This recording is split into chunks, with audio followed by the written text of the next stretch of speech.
Diary लेखन जीवन की विसंगतियों को जीने का एक नाम है। डायरी व्यथा की कथा है, पर इसको लिखने से मन को शांति मिलती है। ये बात डॉक्टर राजेश कुमार व्यास ने आखिर में कलेक्टर डॉक्टर जितेंद्र कुमार सोनी से बातचीत में कही है। इस अवसर पर यशवंत व्यास के साथ विशिष्ट अतिथियों ने पुस्तक कथू अकथ का विमोचन किया है। सोनी ने डॉक्टर राजेश कुमार व्यास से राजस्थानी भाषा, संस्कृति और लेखन से जुड़े विभिन्न पक्षों पर बातचीत की है।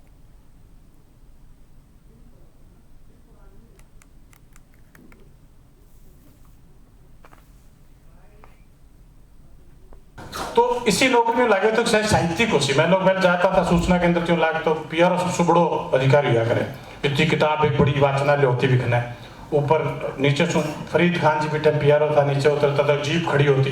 मैं क्या वो ठीक है, साहित्यकार भी है और अफसर भी है अपन दोनों ही रास्ता में क्या बन पियारो बनने का ख्याल के साहित्य से दूर दूर तक लेन देन को नहीं।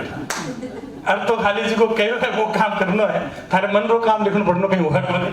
तो आप में समझो कौन सो मुक्ति री मार्ग जी को शायद दीठ पार आवता है जी संग्रह है वो मुक्ति रो मार्ग मिलो दीठ पार मान के दृष्टि से परे सोच सा तो शायद नौकरी साथ भी लिखना पड़ना हो सकसी।